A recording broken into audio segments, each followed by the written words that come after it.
Thank you for joining us once again after a brief hiatus on 5 Live Boxing with Costello and Bunce.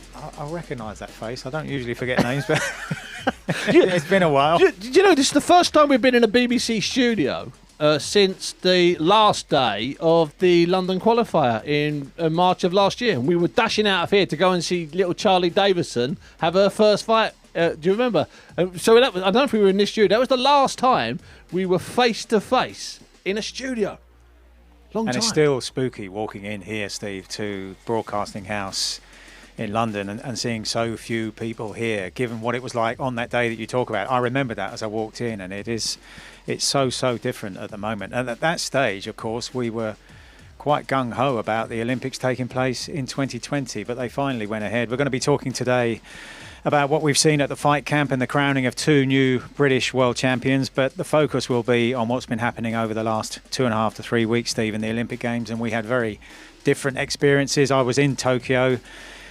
In the main, I was in the athletic stadium, but caught bits and pieces of the boxing, 2 boxing sessions before the real gold medal bouts happened, and then the last day of finals featuring Lauren Price and Keyshawn Davis against Andy Cruz. Amazing session, and that underlined, I thought, Steve, generally speaking, the standard was so high throughout the tournament. You can speak more about that because you saw much more than I did because I was stuck in the stadium. There's a great chunk of the boxing I haven't seen yet, but the standard from what I did see, the snapshots I saw, just suggest that if any of those, and many of those, go into the professional ranks, then the sport is going to be very healthy for a long time to come. We're going to have a serious exodus, not just to the GB boxers, but the Uzbeks, the Kazakhs, some of the Americans have already got a foot in both camps. Obviously, the big Uzbek, Jalilov, the super heavies already pro. Mike, I think that what we saw there, and I'm not being an after time, and let's get that in very early in the pod, but that first session at 3 o'clock in the morning on that Saturday, that first Saturday, I thought, this looks different.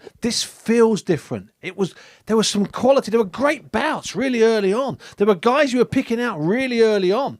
And there was just something about it. The refereeing was crisper and sharper. That might seem really odd, and you might not get what I mean. You'll get what I mean, but some listeners might not quite get what I mean. And the scoring was coming up good. There were types that, there wasn't 276 fights, right? There wasn't a stinker. There were perhaps half a dozen involving British boxers that could have gone the other way. No two ways about it. But no stinkers, no complaints, no real complaints. I mean, I've listened really hard. Obviously, I wasn't there. I wasn't in Japan, so I'm not in those corridors in and around that glorious arena, which I know you got to visit. So I'm not picking up things, but I'm reading enough and I'm watching enough. Mike, it was just a joy. And I know the BTF, the Boxing Task Force, created by part of the IOC's, created by the IOC to push to a side AIBA, the people that traditionally run the boxing. I know that task force had said, look, we don't want any of AIBA, we don't want any of your referees and judges. But I thought that was just them saying it. I thought there were going to be all sorts of men and women slipped in. There were not. Mike, it was great. I don't know if any judges or referees were suspended during the Olympics, as is the one, as always happens, Europeans, Worlds, Commonwealths, Olympics. There's dozens suspended. We know that. In Rio, they were in danger of not having enough officials for the last day of fights. But Mike, it was a joy. And that's before you get to the boxing. And no word of lie, we could do 20 fights here, okay? Not gold medal fights and not involving any Brits. And I could sell you the 20 fights. It was that good.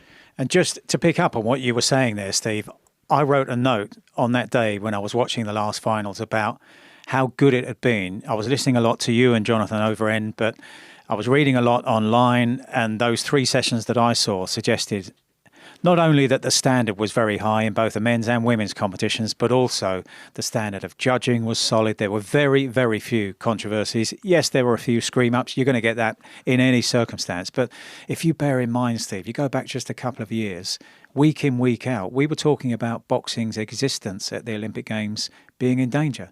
It might not be at the Tokyo 2020 Olympics because of the problems at AIBA.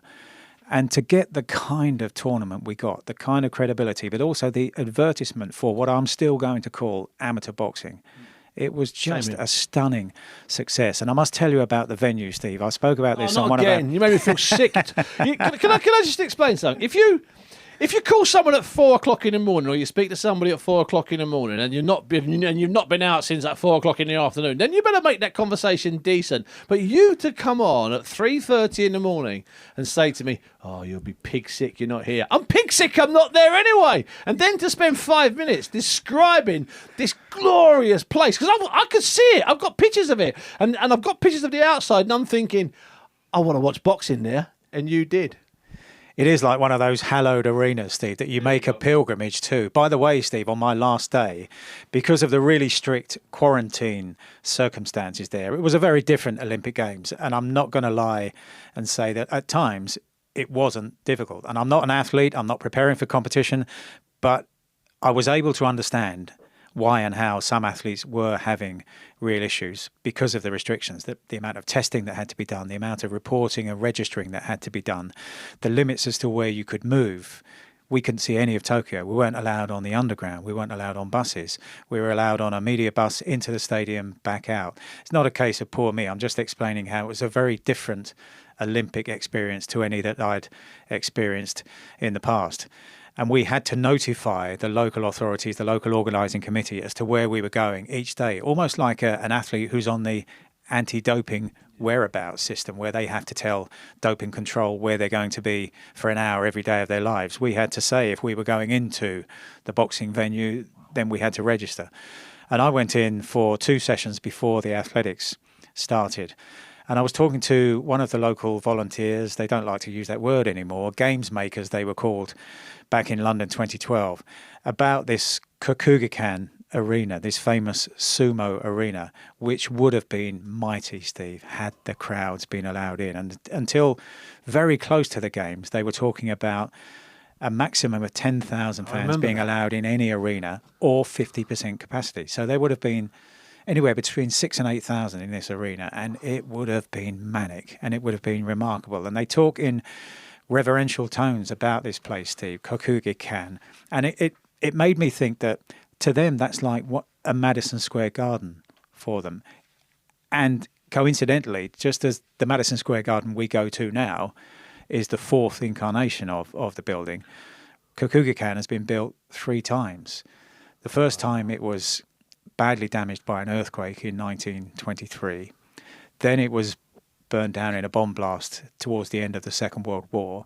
They rebuilt it in 1954, and then they decided it needed to be modernised, and they moved it around the city again to a new building in 1985. There was a massive celebration, centenary celebration, in 2009 to mark 100 years of the building. That's how massive it is there. Wow. And all the big sumo events happen there. The occasional huge boxing bill goes down there as well. Naoya Inoue, the great Japanese, has boxed there very early in his career. And as you walk towards it, Steve, we got off the media bus, and as is the case with a lot of Olympic venues, you're parked up quite some way from the venue itself because you go through various security rings and security checks, and there were the COVID checks as well this time round. And you walk towards it, and it's got this vast green roof, which is in the shape of a lantern, and you just get that tingle, Steve. Once you've been told about the history of the place, that gives it that special feel. So walking in there that day, and then inside, it's on the top tier, it was regular seating like you'd see in any venue for the VIPs. But the other tiers, the middle tier and then down on the competition floor, they were separated into pens where they were sort of 5 feet square, and everybody, five people per pen, would sit down cross-legged and just watch the sumo tradition from there. Just the great tradition. And you can imagine, as I say, the atmosphere and what that would have been like had crowds been allowed in for the boxing. Well, once you told me about it, and you'd said that Inouye had fought there, I hoped in vain as I typed in to George Foreman's record that his fight with Crawford Grimsley that I went to see back in 1996 was there, but it wasn't. It was at the Tokyo Dome. But I was just hoping, please come back. But it didn't. It came back with an adverse finding, I suppose, to use COVID language. And of course, there was the Japanese woman that won at what weight was it? For featherweight, Senna Irie. And who I thought was particularly good. She was only a baby as well, something like 19 years of age. And she was entertaining. She grew in confidence throughout the tournament. So that would have been good. A Japanese winner. Second one, I think, since 1964 when they last had the games and they had a winner then. And I just thought that when I saw her moving towards it, I thought if she gets to the final, wouldn't that be absolutely great? And on the last day, Steve, I was talking about the restrictions. There was 3 days of hard quarantine, which meant being in the room for the entire duration, allowed out for 15 minutes at a time to go to a local supermarket, had to check back in with security on the door of the hotel and go back to your room. So it was stiff in the early days. You can imagine how difficult that was if you're an athlete preparing for competition, particularly in boxing, where if Galal Yafai is fighting as he did 5 times, he's got to weigh in 5 times. And I remember speaking to Lauren Price after her first contest. Her first contest was at about 11:30 in the morning, Japan time. She weighed in at 6:20 that morning. So she's up at 5:30, or maybe even earlier. That's the kind of day that they have to go through every single time they box. But just to finish on my experience, because we're going to talk about the boxers and the people that really matter. But on that last day, Steve, when I was free of the quarantine and therefore could move around the city, having served that 14-day quarantine period, I went out to the Tokyo Dome, which was a short tube ride away from where we were staying in the centre of town, just to wander around and remember Buster Douglas and Mike Tyson. And it's weird how we, as boxing fans, long before we became reporters and commentators, still find the kind of need to go on those kind of pilgrimages as you would to Madison Square Garden or wherever. I remember going back to a documentary we've spoken about many times on this podcast that I made about Manny Pacquiao in 2010 in the Philippines. And I went out to the Araneta Coliseum on the edge of Manila where Ali and Frazier fought, the thriller in Manila. And just to stand outside, which is all I did at the Tokyo Dome. The Tokyo Dome actually wasn't one of the venues. It's a great venue, but it wasn't used at the games because there was a high school baseball tournament going on and they refused to shift it, even for the Olympic Games, shown live on TV. I had no idea how popular baseball is and was in Japan. I remember when I was in Tokyo, I've been in Tokyo a couple of times, and I remember being there and having, as you go through, there's all these kind of urban baseball netted area. So like in between a block, there'd be like a baseball area. It'd be like downtown Tokyo. Quite amazing. On the subject of pilgrimages, we'll get to the boxing in a moment. Just relax, all of you. You've had a few weeks without us, and he's back temporarily in the seat today, as they say in the trade. I made a pilgrimage to Philadelphia, and I didn't do the Rocky statue straight away, because when I was there, the Rocky statue had been moved away. And, of course, they built a Joe Frazier one, which was dreadful. I mean, let's tell the truth, it's just a diabolical one. I prefer Rocky over the Joe Frazier one. But I went to the Blue Horizon.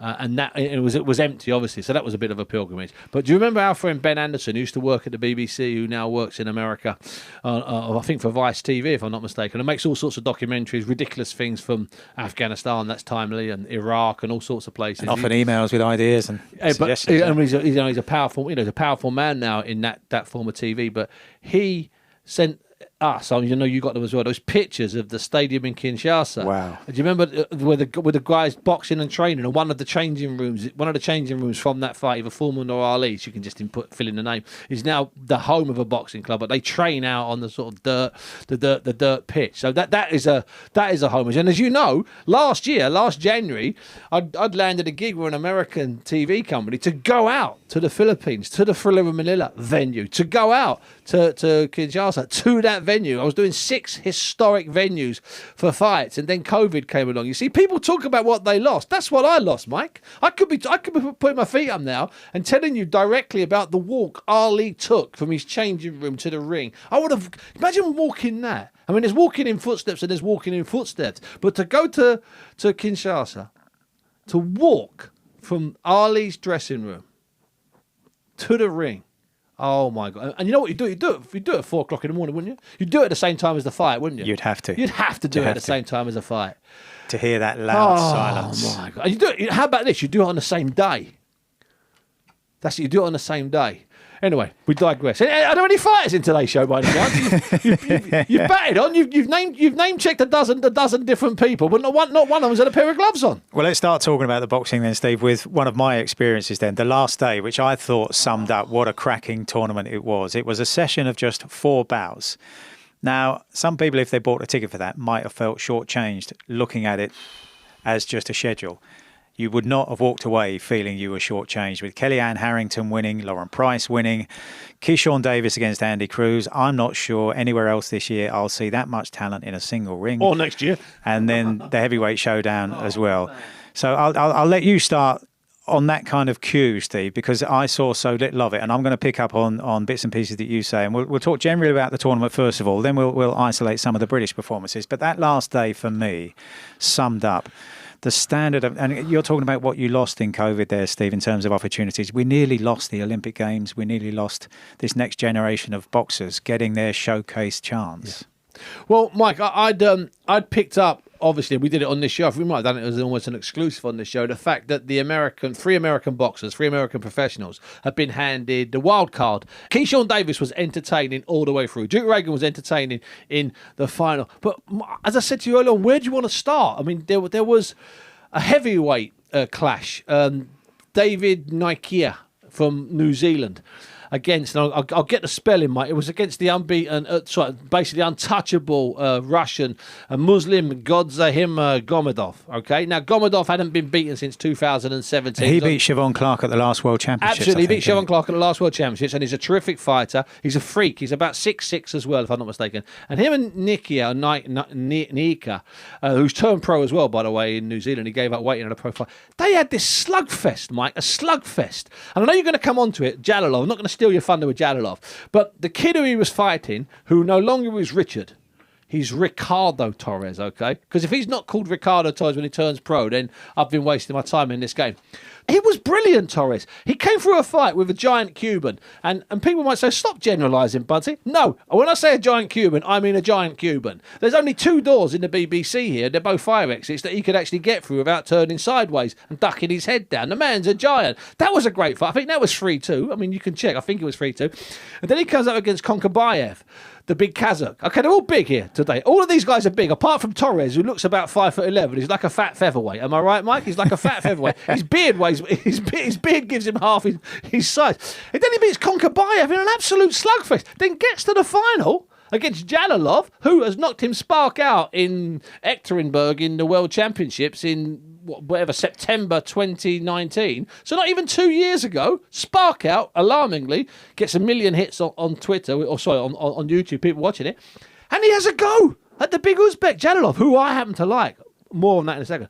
Mike, just those 4 or 5 fights I've described there, that makes that a standout Olympics. I could do another 20. And that performance by Torres against Jalalov, Bakadir Jalalov from Uzbekistan, as you say, if you look on YouTube at that knockout from the World Championships 2 years ago. Through your fingers. And then how Torres came back to take the fight to him in the final, albeit losing. He had every right to run around the ring and to find a sanctuary, but to do what he did. How about to be injured? Just a fantastic performance from Torres. And as I say, Steve, that was sparing in terms of how much I saw. That last day was, for me, an upsum of some of the great performances. But let's look in detail at what you were covering in detail, the British performances. And we'll start with the gold medalists, Galal Yafai and Lauren Price. I mean, Galal Yafai, if you look at his run through, it's hard to look back. You're better with the history than me, Steve. I know James DeGale had a very hard run through. He boxed 5 times.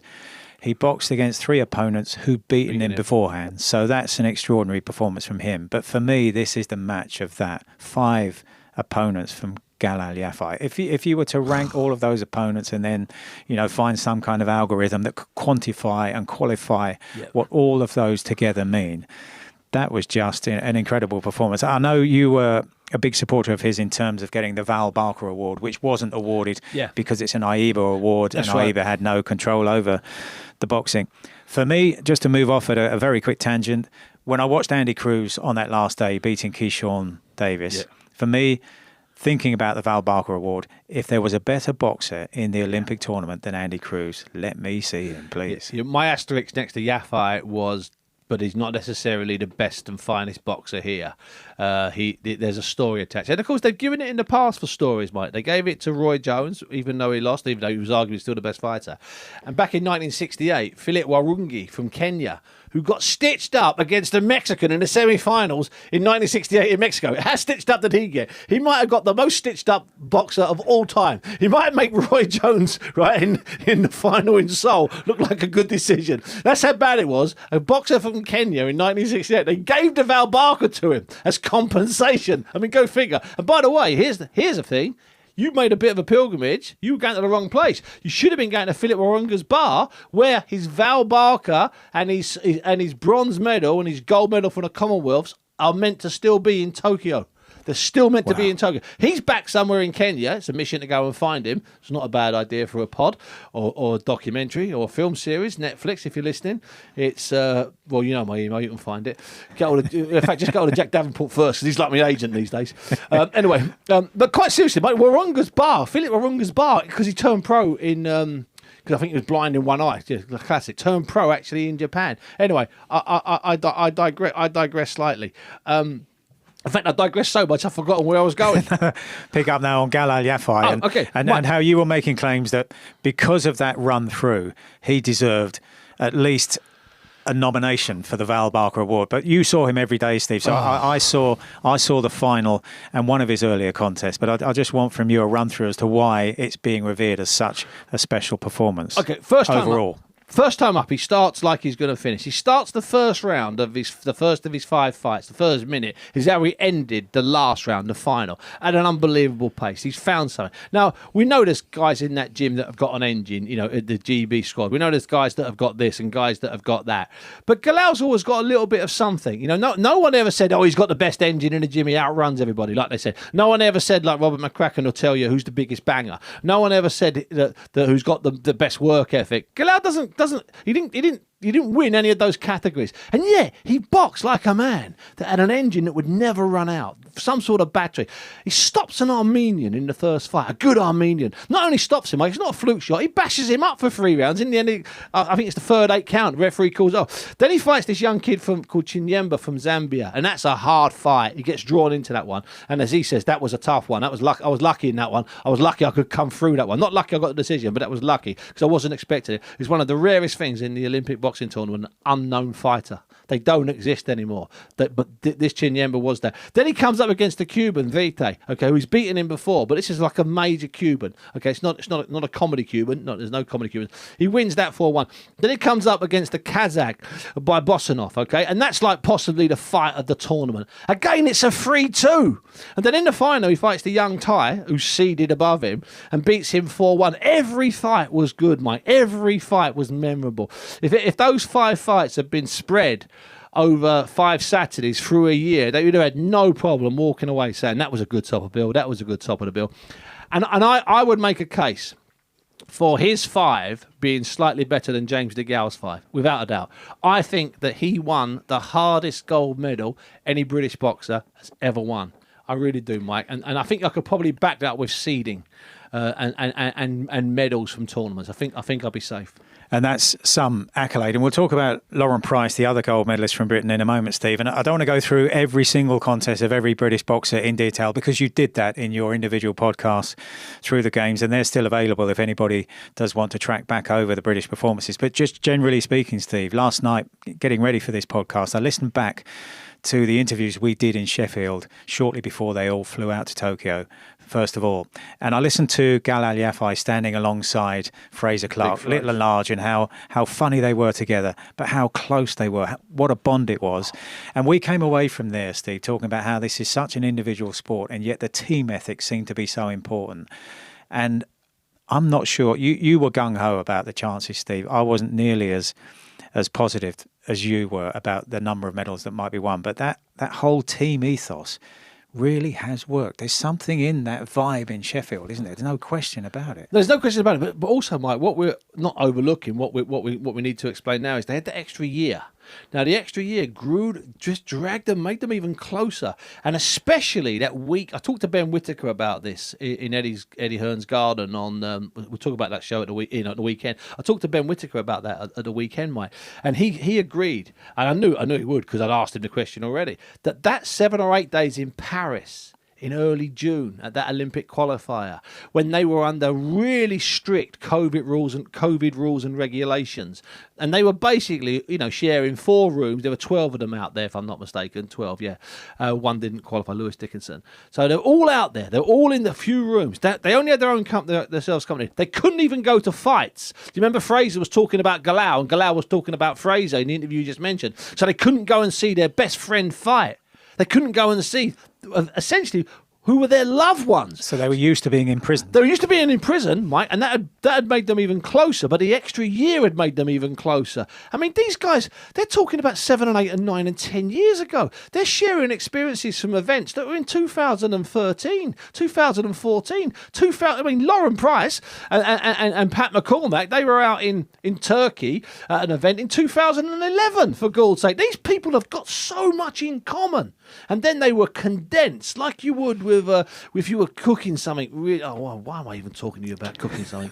He's got 3 packs of sushi in his hotel room. I didn't eat a single lamb chop in 3 weeks in Tokyo. And people are asking, I get these random texts at 3 o'clock in the morning. It's all very well, Bunce, you doing taekwondo, but how's Lamb Chop Boy doing in Tokyo? And I'd say, I'm not his keeper. Honestly, I'd get tweets like that. And then I started getting texts from people. People I knew that were driving home on a Saturday night saying, Bunce, listen to taekwondo. When you speak to Mike, give him my best. What about me? I'm up at 3 o'clock in the morning. He's swanning around. Anyway, I was fine, mate. I love my sachet and my raiment. I love a bit of sachet. Mike, quite seriously, I think it was a great run by him. I think that bonding, that extra bonding, is something that you couldn't buy, and I think it was a byproduct that they didn't plan for. It was just, I mean, we spoke to Rob McCracken, you remember when we were up in Sheffield, and you could see there was something in his eyes, and that's why I thought there would be 6 or 7 medals. Young John Dennon of Boxing News, top banana that John is, he exclusively broke the Val Barker story, and has been dining out on it ever since. Which is only a little story, John, if you don't mind me saying so. Well done, son, all the same. But quite seriously, Mike. In fairness, we were all still waiting for the announcement. I was quite confidently saying, I don't know who's going to get the Val Barker, but I know someone will. Yeah, that was right. In Paris was the rest of that sentence. Mike, quite seriously, they were an outrageously unified team, and you can't create that. Like, you can't try and create that for Paris in 2024. You either get it naturally or you don't. And this was organic's the word I'm looking for, and they became the unit they are. So much so that, sorry for carrying on a long answer here. So much so that when I was at the show at the weekend, Chevron Clark was there. And I was talking to Chevron Clark, and I talked to Lauren Price and Karis Artisdale. We'll hear from them in a minute. And I spoke to, obviously I was with Ben, and talking to them, and I hadn't realised that 48 hours after you box, you had to leave the country. So they did. So someone like Chev saw nothing of the Olympics. Someone like Peter McGraw, loser on the first day or whatever it was, saw nothing of the Olympics. They had no Olympic experience whatsoever. Fraser was really lucky because Fraser could stay because he had a medal ceremony. But how cruel is that? How cruel? And apparently they really suffered, as they were like having a sort of, there was a real lurch to get rid of someone you were really close to. Apparently there was tears every day. And on the other side of that, Steve, in building to competition, there was this great fear among athletes that they would be, the phrase they were using when we got there was they would be contact traced out of their competition. So that if they got pinged, let's say after winning one day and they were boxing in 2 days' time, if they got pinged, an athlete wins a semi-finals, got the final the next day, there was a real danger. And the IOC at press conferences in the early part of the games refused to rule out the notion that an athlete, having qualified for a final, would then be contact traced out of their competition. So they were dealing with all of this uncertainty, Steve. And we're going to hear from Lauren Price, I know, because you caught up with her at the fight camp in Brentwood on Saturday night. But I want to finish this kind of Olympic chat with some personal asides. And one of them was around the great story from Peckham, Kai White, who won the BMX medal. His club, the Peckham BMX Club, just around the corner from my boxing club. When I say around the corner, turn the corner, short walk down, and that's where they built it. Yeah. Lauren Williams was interviewed last night on this brilliant homecoming concert at Wembley Arena about her taekwondo medal and how she was inspired by watching Jade Jones in 2012 in London. And I bang on about this, Steve. I keep hearing sometimes complaints about all the money that was spent in London 2012 and what really was the use of it. Well, have a look around Stratford for a start and the regeneration. But also, we don't know how many young kids took up sport. Whether they've gone on to win medals, but Lauren Williams was one of those. Lauren Price was another one, watching Katie Taylor back in the day. And it was watching that event last night, Steve, having been so close to everything in Tokyo. It's kind of stadium, bus back to the hotel, homework, eat, sleep, bus back to the stadium. So it's this relentless cycle of work, and sometimes you don't quite take, for all the experience that we've had on the different trips, sometimes you don't take in what you're really experiencing at the time. And it was watching that homecoming event at Wembley last night on BBC One, Steve, that I really started to understand how special and how important the Olympics were in the current climate, in the conditions, especially, and how important to get some kind of feeling of normality, even though it wasn't the coming together of the whole world in the way that the Olympics normally is.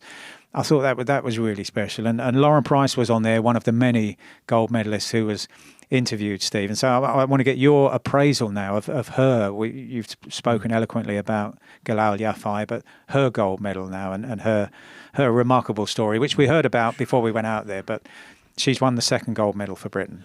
So with Lauren, there's a lot of pressure on her head. I thought there's a lot of pressure on her head. She deals with pressure well. She'll tell us that in a moment. She only had one fight. She only had one opponent. I mean, and I hate to say that, Mike, but that was really it. I mean, for her to lose to anybody else, and for Nushka Fontaine from Holland to lose to anybody else would have been an absolute disaster. Sadly, they ended up in the semi-final because it was worthy of a final. And they'd fought each other 6 times beforehand. 4-2 it was in Fontaine's favour. And one of those decisions was, of course, overturned in the World Championships in Udan in Siberia in 2019. So they had real history. Plus Fontaine stuck Savannah Marshall out of the Rio Olympics, and I thought that was a tricky decision. I thought Savannah had done enough that day, but hey ho, it's neither here nor there. Fontaine, it turns out, is like the nicest person in the world, and they fought 9 minutes. And to say it was torrid undersells it, and it was all about that. That was the Olympic final. That was what Lauren had been waiting for all these years. That is what Lauren had set her goals on. And she knew she was going to be fighting that well. She never broke a sweat against any of the others. And I mean it nicely. She was that good. And Mike, what a fight it was. It was ugly at times. It was brilliant at times. Then Lauren had a point deducted in the second round, which I thought was really harsh. Really harsh. But hey-ho, that happened. She had been told not to hold, but it was a tiny little tell. Because you don't grapple with Fontaine. I mean, Fontaine is a beast, Mike. She's I don't know what she gets in the ring, but she's much, much, much heavier than Lauren, who, of course, could compete a couple of weights lower. She got through that, and that was it. That was the gold medal. And I was working with Jonathan Overend, and he was pulling me back, saying, "No, don't say she's guaranteed to win." I said, "John, she's guaranteed to win, mate. That was the final. Honestly, I might not even come in on Sunday. I might watch it at home with a cigar on because she can't lose. That was the final, and it shouldn't be taken away. That was immense. That Fontaine fight, it was immense, and the pressure coming out of her. If she'd have had a similar fight in the final, she might not have won, because that was everything in her life went into the 9 minutes against Nushka Fontaine. That was legend. And you caught up with her on Saturday night at the fight camp, Steve. That was my debut for DAZN. I missed the first 2 of the fight camps, where on each of those weeks there was a new British world champion crowned. You were there on each of those nights. You know, I say things like, whoever thought I'd say that a British boxer would stop an Armenian at the Olympics? That's not bad. But how about this? Whoever thought I would ever say, in a field in Essex, in the middle of August, on consecutive Saturdays, 2 British men, right, won genuine world titles. I mean, what's going on with this? What's going on with this business, Mike? No, quite seriously, what's going on with this business? You could have gone on a 2-week holiday at Benidorm, right? And you'd come back. We've got 2 new world champions, and we're the top nation of the boxing at the Olympics. What's going on? I mean, what kind of world are we in? But that just spells out, Steve, how bright the future's looking for boxing across the board. The amateur results, and I'm still going to call them amateur results, some will say Olympic-style boxing, whatever you want to call it. And we'll be interested to see what happens in the next 3 years now. If this whole generation does turn professional, or the majority of them turn professional, then that leaves a vacuum to be filled for the Olympic team going forward to Paris. But that's for another podcast, Steve, because it is looking so bright for the professional ranks. And you were talking to Lauren Price in the BBC commentary compound at the weekend. Yeah, Lauren was there with Karis Artenstall. Of course, Karis has got a bronze medal. Lauren's got a gold. 2 medals under one roof. But, Mike, the 2 of them look dazed. Not dazed and confused, just dazed. I'm not quite sure they're used to being Olympic medalists just yet. Slowly it's sinking in, but no, I still got to pinch myself to think, we've both come home with medals. It's a bit crazy, really. Yeah, I guess being here, it's a bit more realistic as well, because obviously you've got people congratulating you in person instead of just over social media. So it is sinking in a little bit more, and obviously being around your family and whatnot, it's a bit more realistic now being here than what it was in Tokyo. So in the 5 minutes I've seen several people come up to you and they've all said the same thing. You're laughing. I saw you in the Olympics. I saw you in the Olympics. I mean, do you think you'll ever get used to that, Lauren? Do you think you'll ever get used to people coming up to you saying, I saw you at the Olympics? No, even coming home, obviously I come home the other day to Wales and I had about 300 people outside my house, so that was a bit crazy to me, and everyone asking for a picture, but no, I don't know, I just find it all crazy, I still can't believe it. And what about you, Cozy? You went back to Macclesfield, back to your family first of all, didn't you? Yeah, so I went back to my family, then went down to the local boxing gym to just say thank you to everyone there, because they've supported me massively throughout, and just having all the young ones, the little kids looking up to me, congratulating me, cheering for me, it's an amazing feeling. You don't get better than it. It just makes you feel like a champion within itself, just having people like that looking up to you. And with you, Lauren, there was a great level of expectation. I'm not sure if you got that sense over there, but we got it here. Soon as the first bell rang for your first fight, I said on 5 Live, she'll win the gold. Don't worry. It's just a matter. It's just a matter of time. That was Joshua Barazzi just coming in at the back just to say hello. So you were with Joshua in the team. So when there was a massive, I think, expectation on your head, and did it ever get you? Because I never got to speak to you because I was here and you were there. No, obviously I knew I was going in number one, seeded number one, so favourite. But I kind of know, even though there's a little bit pressure there, I try not to think about it too much. There's enough pressure as it is, isn't it? But no, I don't know, I just thought as the tournament, for me, as the tournament went on, as long as I get the first fight out of the way, I get better at each fight.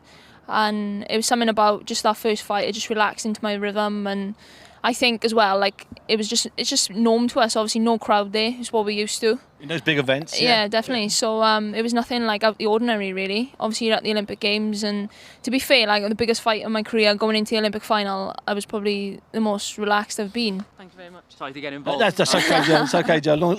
Only Olympians are allowed to come over. Trust me. Exactly. That's why you're allowed to come over. That was Joe Cordino. We've had Joshua Barazzi interrupt you. We've had Joe Cordino interrupt you. Now, let's deal with the serious stuff, okay? You're in a new house, the pair of you. Where are the medals? Are they on you? Weighing me down. The trousers down, they're in a pocket. Have they been in your pocket the whole time? We got them out for a little bit, but when we went to get some food, we pulled them out and put them back in our pocket so we could enjoy our food. So life doesn't ever return to normal now that you're not just Olympians, you're both Olympic medalists. Yeah, it's a bit crazy, that, isn't it? But yeah, I'm just enjoying the journey now. Just come home, see my family. Obviously, come here tonight as well, and just I suppose for us, it's just weighing options up, and it's all new to us, really. Yeah. So. Because you're not often at ringside, are you? I mean, you might have been at ringside, but you're not always at ringside. Whereas like Fraser Clark, he works at these fights. Yeah. Joshua Barazzi would come to him when he was an amateur still. Yeah. So for you, this is because lots of people are asking you what you're doing. So I suppose I've got to ask you, what not what you're doing tonight, but what are you doing? What are you thinking? So I think we've just got to weigh our options up, haven't we? We're not in a rush to make any rash decisions or anything like that. Obviously, the setup at GB is amazing. I do want to turn professionally at some point. When that'll be, who knows? That's what I'm here for, to try and speak to people, get a bit more information. But I'm not set on what I'm going to do at the minute. Obviously, there's a few things for me I haven't done in the amateurs, so will I go on and pursue them? And you said something interesting. I picked up something you said in Tokyo, and it's just to the two of you. You said the women's business is better now, but it's only going to get better. It's only going to get bigger. It's going to be bigger at some point. Yeah, most definitely. If you looked back 5 years ago, there was hardly any females about in the pro scene, and you look at it today, and it is booming. But then look, with it progressing the way it's progressing, look how it's going to be in 2 years' time, 3 years' time. It's going to be unreal, isn't it? In the amateur game, there's a lot of female boxers that people haven't heard of in the pro scene sort of thing, but eventually I'm guessing a lot of them will turn over as well, so it's only going to get bigger and bigger, which is obviously it's magnificent enough. But what about you, Lauren? It's slightly different with you in the sense that you've got that full bucket of medals, the rarest bucket in sport, the European, the World, Commonwealth, and the Olympic gold. You've got the 4.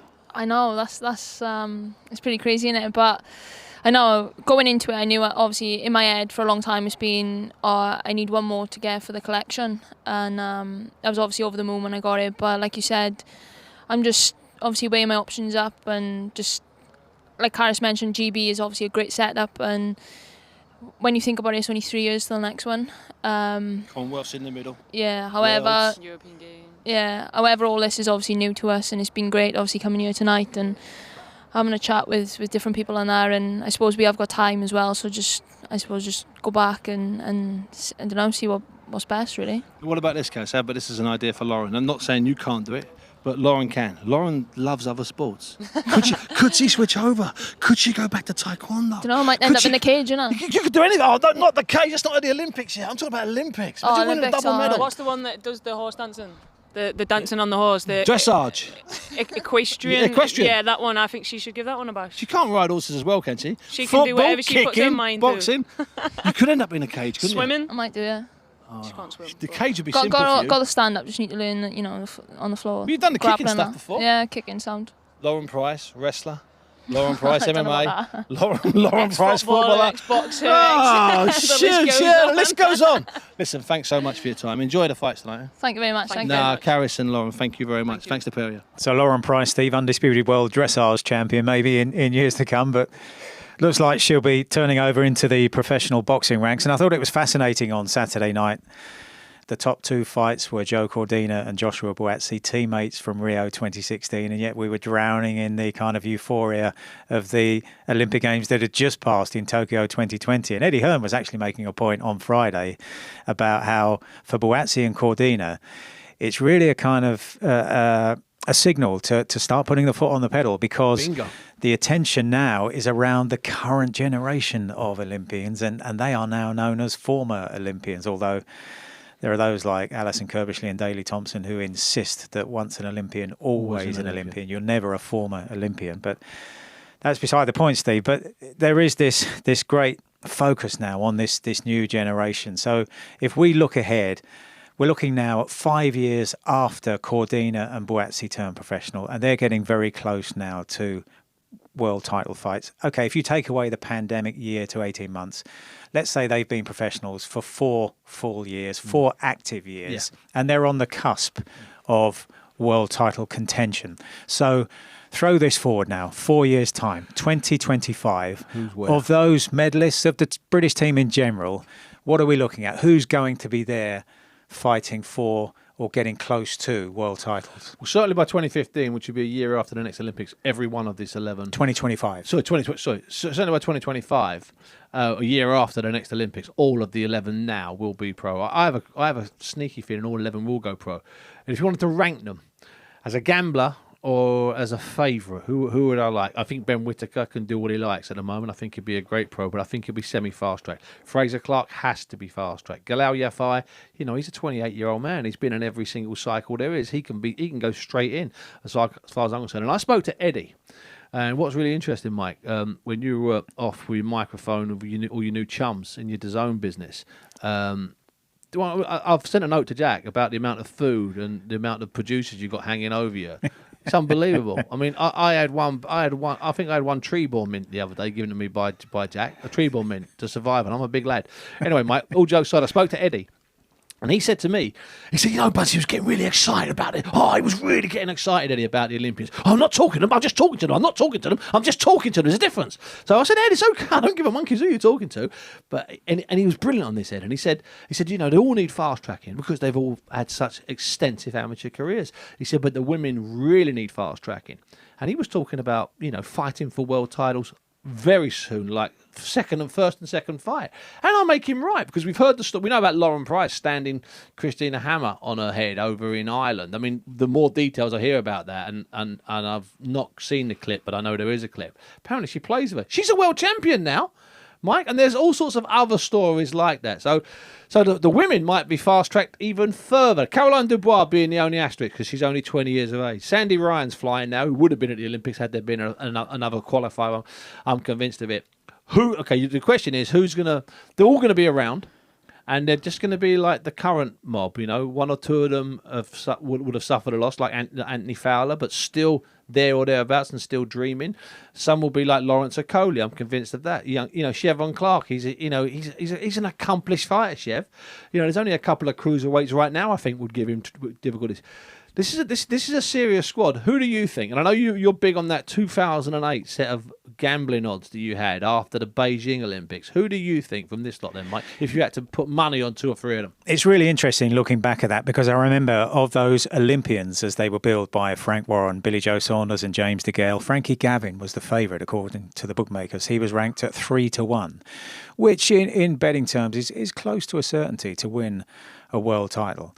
And yet maybe he suffered more than any of them in terms of that adapting to the professional ranks. And just a word of caution about what Eddie was saying about the fast tracking. We saw Joshua Buatsi on Saturday night against a teak tough opponent, Richards Bolotniks of Latvia, who came through a very different pathway. Absolutely. Didn't have that same kind of pedigree, but he's a rough, tough, seasoned professional. And Buatsi knocks him down in the 6th round, and then really lets go for the rest of the round, trying knocks to get himself rid of him. out in the rest of the round, yeah. And then, so that's a process and experience that those boxers have to go through. You can't fast track that. You can't. Yes, you can spar long rounds and you can make it hard in the gym, but it's nothing like doing it, replicating that under the lights. That's, I think, what we saw with Joshua Buatsi should be a warning to everyone that it takes time to adapt to the long, hard rounds. I looked at Yafai in that last fight, the final, and I thought, now there is a pro in the making. Yeah. But I think it also depends, Steve, without ducking out of making a decision. If you want me to rank, then I would say, look, my gut feeling is I think Yafai would have the best chance. I think I can't get away from the pedigree of Pat McCormack. Yeah. The way he makes opponents miss, and then he zaps the counters and makes them pay. And also, as you said, Ben Whittaker, he's got that kind of style. I think he's going to sell his tickets before the fight. I don't think his fighting style is necessarily going to take the roof off, but I think he's going to sell his tickets beforehand. He's going to build himself as a character.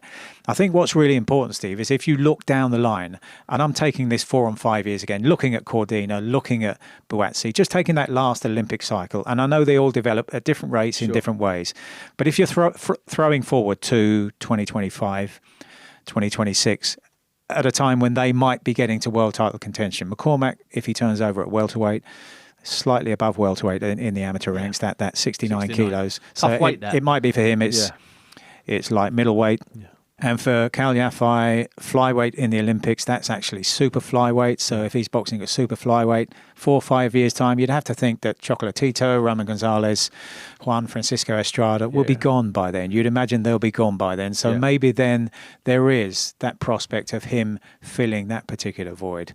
For McCormack, you'd think that 5 years' time, Errol Spence, especially with the eye damage we've heard about just recently. Terence Crawford might have moved on to different pastures. Might have moved on. So, and I know the welterweight division will always be, maybe Virgil Ortiz will be dominating by then, who knows? But looking ahead, that's what you have to bear in mind, Steve, where the division is now and where it might be in 5 years' time. And you're looking at the light heavyweight division right now, where we've been focusing on with Buatsi and Artur Beterbiev is there, Dmitry Bivol is there. So it's tough at the moment. But again, they might be gone in 5 years' time. And I think that's what you really have to take into account, Steve, where the division is now, but more importantly, where it might be in 4 and 5 years' time when they move on. Because you can talk all you like about fast tracking, but I think we saw again the evidence on Saturday night with Buatsi that when you come up against the seasoned pros who haven't necessarily come through that same pathway with the same kind of backing, and they've really had to work their way up, then I think it takes time to build that professional, complete athlete. Well, I would argue that what Eddie was talking about by fast tracking, I think he means that 15, 16 fight type of fast tracking. So not stupid fast tracking, not second fight or third fight. That might happen with the women over that 10-2 distance. Because if you think about it, they're fighting 9 minutes here. They're fighting half the distance basically already. I'm thinking Eddie's thinking more about where he's got, in fact, where he's got a Buatsi at this moment, 14, 15 fights in, suddenly having a competitive and hard 9, 10, 11, tough fight. Just like, say, Josh Taylor fighting alternatively, same kind of fights being thrown in maybe a little bit earlier. That type of fast tracking. I think you're still talking about 10 or so fights, Mike. I mean, I think, to jump forward to a bit of Bolotniks and Buatsi chat, Bolotniks would have been an ideal opponent in 2019. Some of the men that Bolotniks beat, i.e. Hosea Burton, they would have been ideal opponents for Joshua Buatsi in 2019. But Buatsi seemed to lose his way a little bit late 2019 before the COVID. I think he's clawed his way back with two good knockouts, good finishes this year, and he showed different things in those two fights. Obviously, from his time working with Virgil Hunter, that's what I think. I don't think Eddie's thinking, Pete Raidmaker, Olympic gold medalist, first fighting Floyd Patterson for the world title. But I just don't. These guys will never go down traditional routes again. The fast tracking for them is just shorter fights, and I think. Perhaps looking at Buatsi, perhaps they look what not mistakes. Mistakes haven't been made with Buatsi. That's ridiculous. He's unbeaten in 15, and he's a terrific fighter. Definitely is a contender, and he's definitely a talent. But I'm thinking that perhaps he, looking back on it, and Eddie sort of admitted it a little bit, didn't he? When we spoke to him, I think Eddie would have had him in more competitive fights in 2019. That's more what I meant by fast tracking. I mean, we can't do the 2 and 3 fight stuff, Mike. We can't do that anymore. Well, it's never going to happen. But it was, I think the Fight Camp series, Steve, was important. Keep the momentum going. Stop all that. As life in the DAZN bubble, Mike. It was fascinating, Steve. I've got to tell you, from a professional point of view, doing things differently, working on television for just about the first time. I've done one-off commentaries in the past, but this was a full-on night, 3 fights, and there's so much more being fed into my ears than there is when I'm doing commentary on radio. And one of the things I noticed, Steve, just from a professional point of view and a working practice point of view, was the notes that I've been compiling, sparing notes for years for radio commentary, were absolutely useless. So I've got to devise a new way of formulating notes. More intense? No, less so.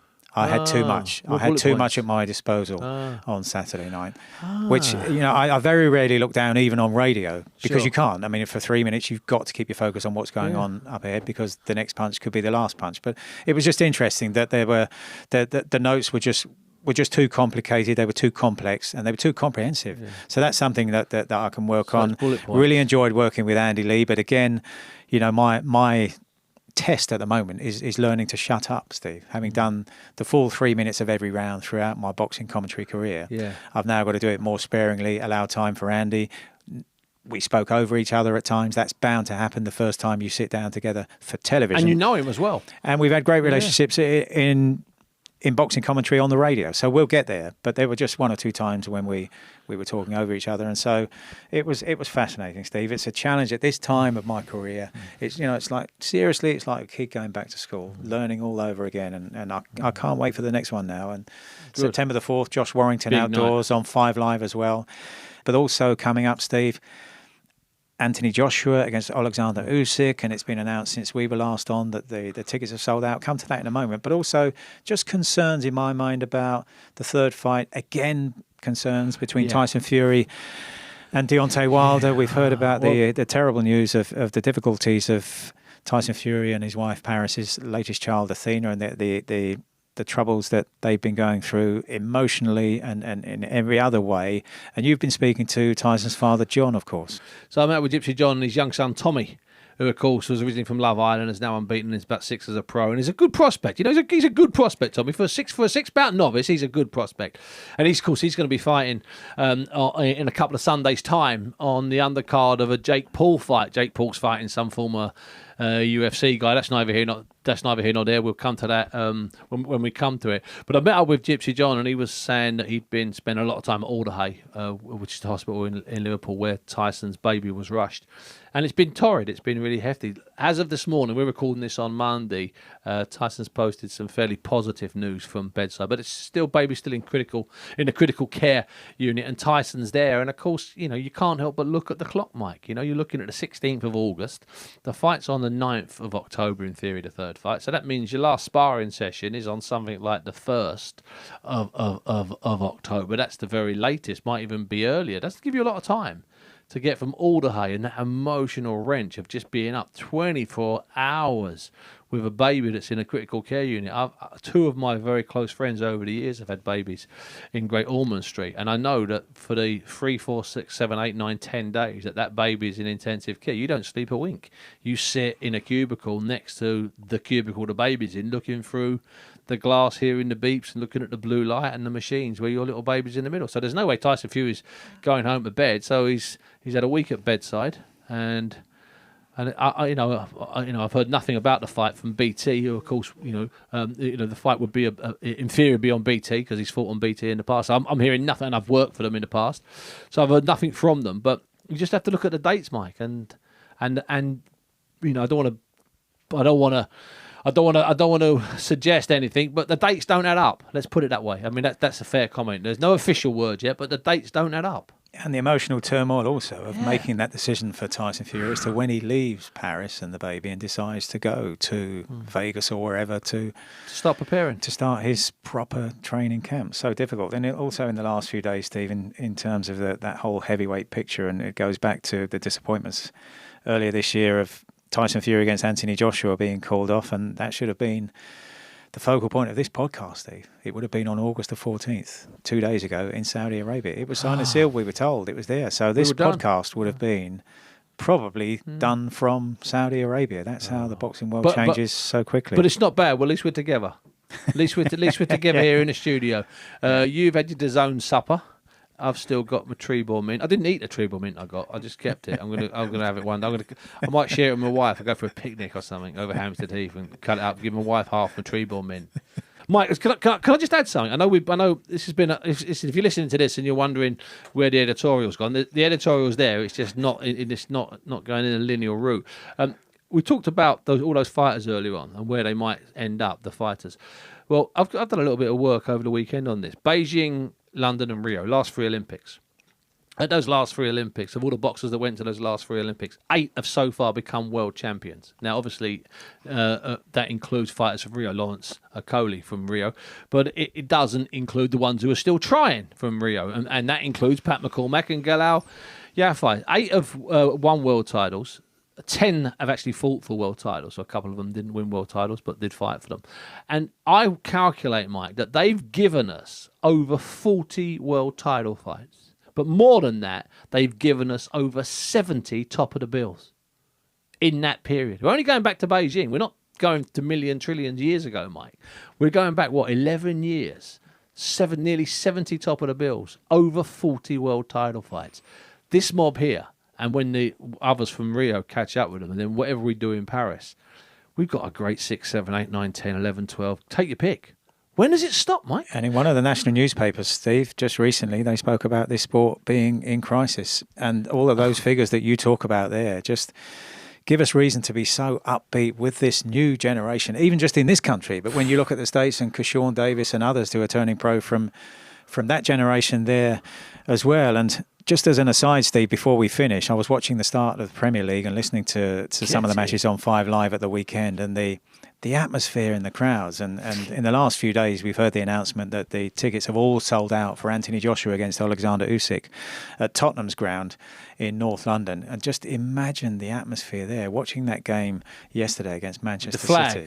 The flags, but just the general noise. And I was listening to the game on 5 Live on Saturday. They were breaking in for score updates at Man United against Leeds United. And the noise just seemed to be constant all the way through the game. It didn't dip. You know, when you're watching a game of football, there are inevitably lulls in the noise. But it didn't seem to be, as if everybody watching has been released from lockdown prison and they're just savouring every moment in case we're locked away again and you can't go to watch live sport again. But which actually happened, because you remember rightly when when Anthony Joshua defended his title against Kubrat Pulev, 1,000 people were allowed at Wembley. Then they were not allowed. Then they vanished. We thought we were going to get there in April or May.